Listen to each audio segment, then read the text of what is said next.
respond to President Biden being diagnosed with cancer? Are you going to call your predecessor? I think it's very sad, actually.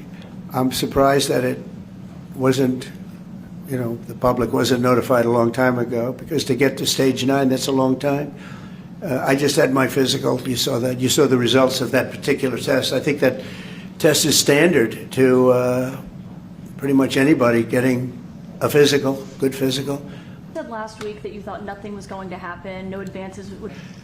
And it takes a long time to get to that situation. Now, I think, to get to a stage 9, I think that if you take a look, it's the same doctor that said that Joe was cognitively fine. There was nothing wrong with him. Well, he said, if it's the same doctor, he said there was nothing wrong there, and that's being proven to be a sad situation.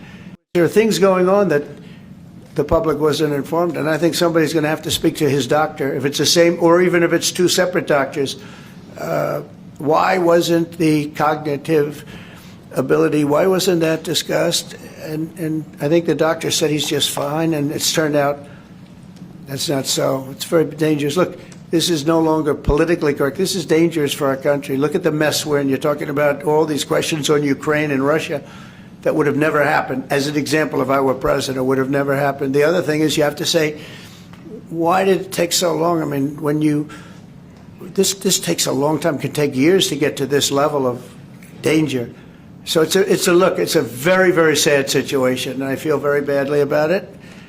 And I think people should try and find out what happened, because I'll tell you, I don't know if it had anything to do with the hospital. Walter Reed is really good.